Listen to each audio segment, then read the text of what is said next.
Halo, apa kabar semuanya? Kembali dengan Putra Reza, kita ngomongin gadget lagi. Dan Xiaomi ada yang baru lagi. Well, sebenarnya nggak baru-baru amat sih, tapi akhirnya resmi juga rilis di Indonesia, yaitu ini dia, Redmi Note 12 Pro versi 4G.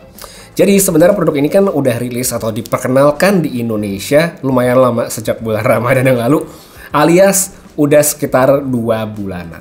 Waktu itu kan dia diumumin barengan sama yang versi 5G juga, tapi ternyata Xiaomi memutuskan untuk ngejual yang harganya lebih mahal dulu, baru yang lebih murah. Selisihnya mungkin kelihatan lumayan ya, bisa sekitar 500 sampai 600 ribuan, apalagi untuk versi yang sama yaitu 8256. Tapi karena sekarang saya udah nggak pegang yang versi 5G yang udah saya review itu, mungkin saya nggak akan bandingin terlalu banyak kecuali untuk beberapa hal. Pertama, sedikit buat isi kotaknya dulu, karena saya nggak bikin video unboxingnya. Di dalam selain ada unitnya, nanti pembeli juga akan dapat SIM card ejector, ada casing, ada kabel USB-C, dan charger 67 watt. Sampai sini sebenarnya masih sama. Kemudian untuk tampilan dari handphonenya sendiri, secara umum sebenarnya dia banyak banget kemiripannya. Finishing back cover ya yang dipakai itu sama, meskipun di sini saya warnanya beda dengan yang 5G kemarin. Ukurannya mirip banget, begitu pula dengan penempatan tombol serta port yang nggak berbeda. Di sisi kanan kita bisa lihat dia ada tombol power yang rangkap sensor stick jari, terus sama tombol volume, terus di atasnya dia ada speaker, ada jack audio, ada infrared sama mic. Di sebelah kiri kosongan, nggak ada apa-apa, sedangkan di bawah dia ada USB-C serta tempat buat SIM card dan speaker. Build quality perangkatnya kalau menurut saya udah bisa dikatakan baik ya, nggak berasa murah. Dan kalau dari keterangan Xiaomi, katanya handphone ini sudah IP53 splash proof tested. Jadi harusnya karena basah kayak kehujanan itu nggak masalah. By the way, ini adalah tested ya, bukan certified. Jadi bedanya itu, kalau certified ada sertifikasi dari pihak lain yang menguji. Sedangkan kalau tested itu artinya di sini udah dites sama Xiaomi, tapi belum ada sertifikasi.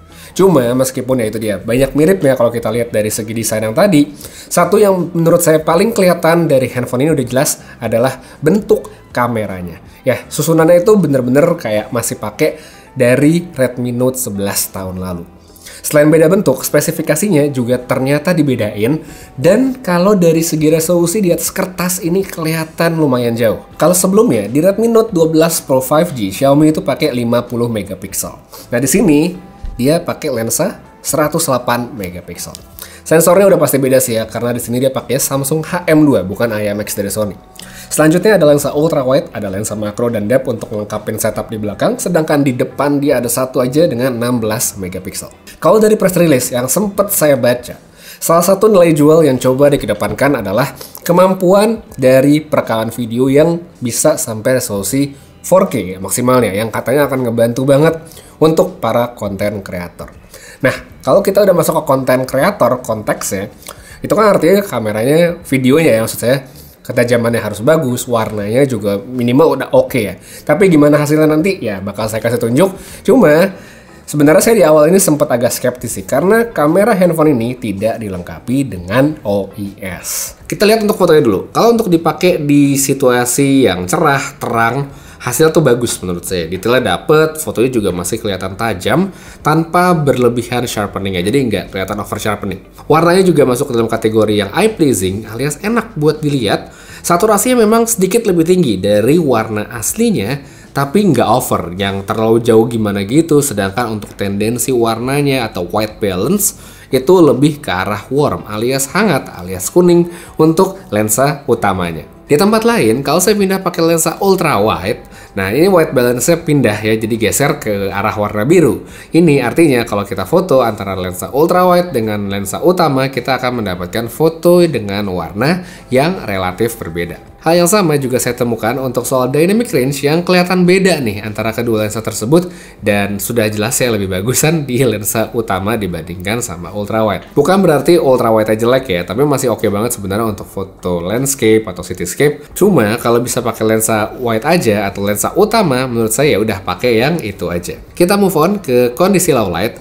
Detail udah pasti menurun atau sebutannya lebih soft. Warnanya relatif kalau menurut saya masih oke loh sebenarnya untuk levelan harga segini. Sedangkan kalau kita pakai night mode, ini yang menurut saya agak tricky ya dari pengalaman saya. Dalam pemakaian saya coba di kondisi indoor atau dalam ruangan, seringkali hasil dari mode auto itu malah kelihatan lebih bagus. Tapi ketika saya pindah keluar ruangan, baru kelihatan kalau night mode-nya justru bisa dapetin detail yang lebih baik. Jadi nanti kalau punya atau memang udah pakai, dicoba-coba aja eksperimen mana yang lebih pas.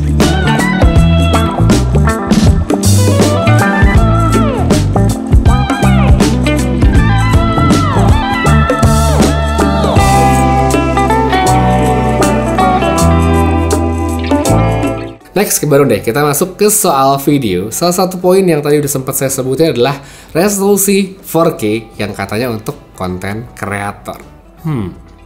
Gini, sebenarnya hasil video itu sama sekali nggak jelek. Warnanya udah tergolong bagus loh, dengan detail yang cukup baik untuk sebuah Android di rentang harga 3 jutaan.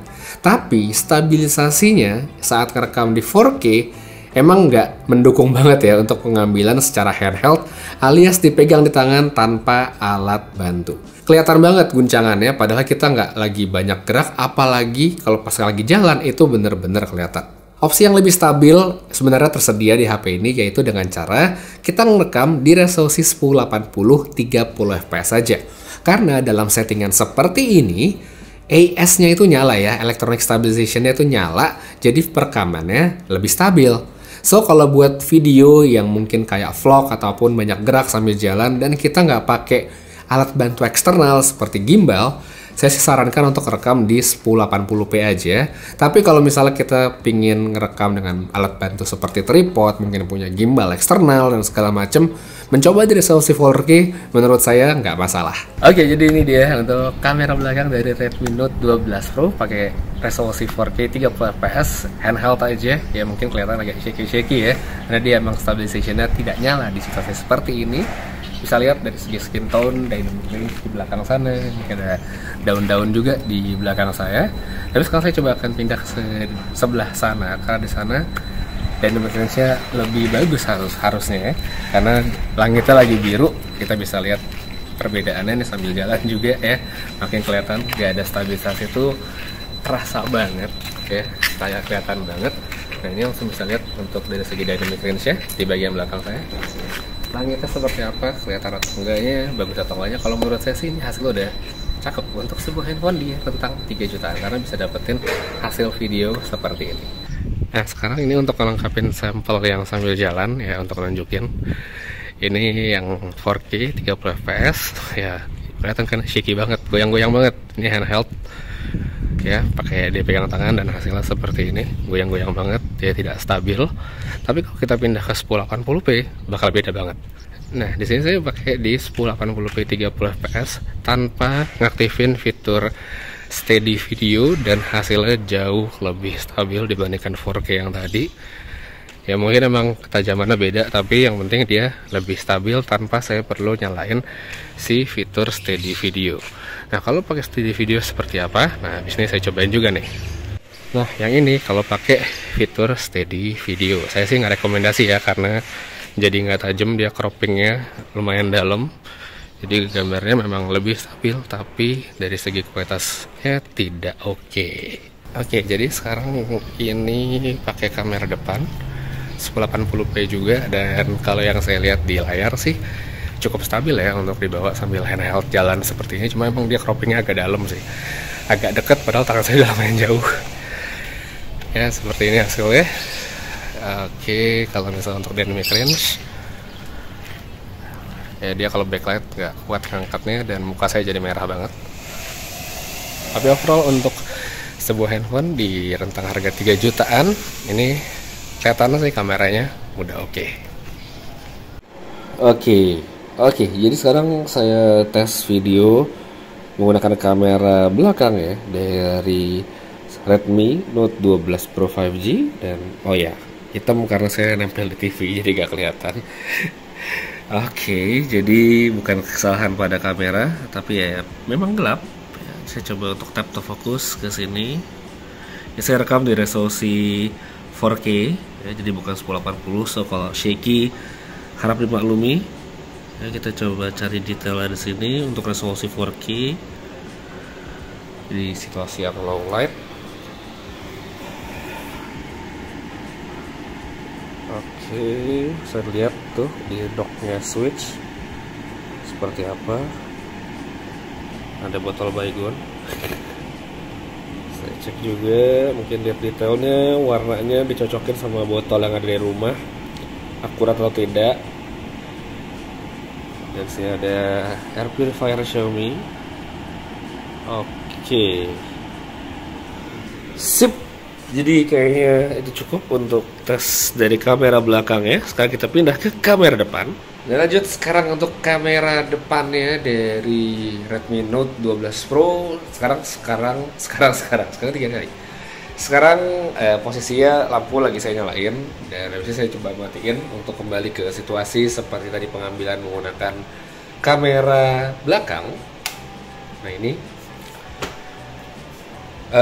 Oke. Jadi dia sini kan terang karena kena lampu di situ. Tapi kalau diratain ya kurang lebih seperti ini. Masih kelihatan cukup oke meskipun ya noise-nya pasti kelihatan ya, noise-nya pasti ada. Tapi menurut saya sih hasilnya masih bisa diterima lah, masih oke sebenarnya meskipun ya ada noise. Gitu. Audio bisa didengar, mungkin suara saya lagi agak bindeng, nggak terlalu bulat tapi ya mestinya sih untuk pengambilan dalam ruangan udah cukup banget. Nah ini dia untuk videonya Redmi Note 12 Pro, oke atau enggak? Silahkan dikomentarin di bawah. Ya, kayaknya segitu dulu untuk kameranya, udah lumayan panjang. Dan sekarang kita lanjut ke bagian lain seperti specs, performa, sama experience dalam pemakaiannya. Jadi di handphone ini, Xiaomi mempercayakan chipset Snapdragon 732 ya. Terus dia punya 2 konfigurasi RAM sama kapasitas penyimpanan.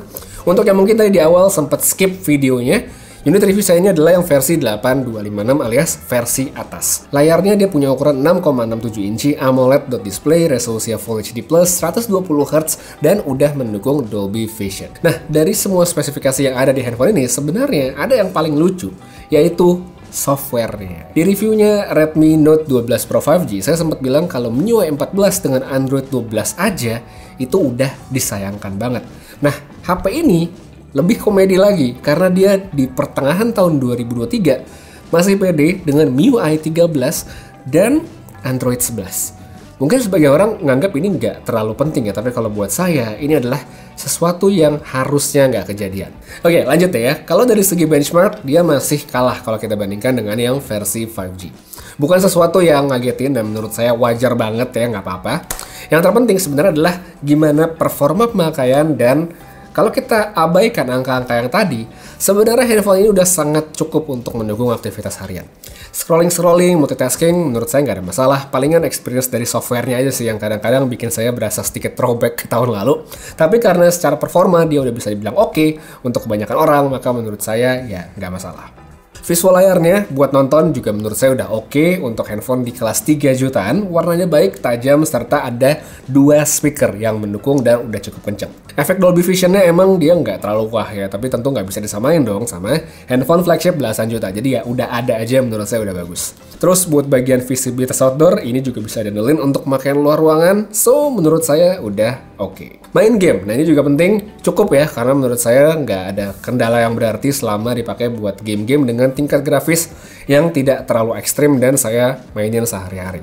Ya kayak main Mobile Legends gitu ya oke, lancar. Main Ragnarok Origins masih bisa, tapi saya nggak rekomen dengan setting high, dengan semua special effect, anti-aliasing, ya 60 fps nyalain, nggak, jangan kayak gitu. Di tempat sepi mungkin masih bisa, tapi kalau udah rame, banyak damage segala macem, ya itu nggak rekomen. Jadi mungkin untuk damage-nya bisa pakai yang self, yang sendiri, atau sama temen doang. Tapi yang terpenting kalau menurut saya masih enak dan bisa dipakai. Honkai Star Rail, oke, boleh lah ya dengan setting yang dikondisikan, sedangkan Raja Terakhir seperti biasa Genshin Impact, menurut saya masih terlalu berat untuk jalan di settingan tinggi pada sebuah handphone mid-range. Terus buat baterai, ya dia 5000 mAh, kapasitasnya gede, dan oke lah, nggak ada masalah. Udah lebih dari cukup kok, tahan lama untuk pemakaian santai maupun yang intensif seperti main game. Screen on time-nya cukup panjang, standby-nya juga bagus.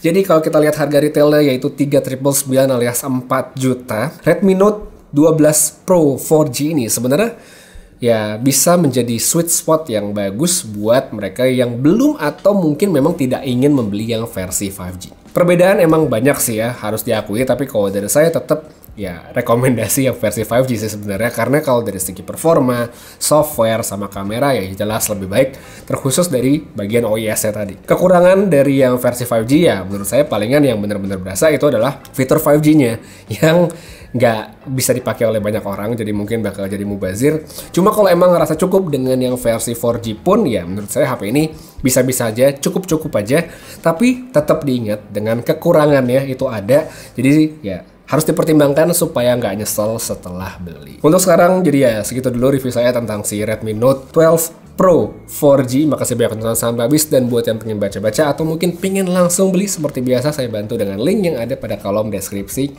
di bawah. Putra Reza pamit, sampai ketemu lagi di video berikutnya, dan seperti biasa, have a nice day.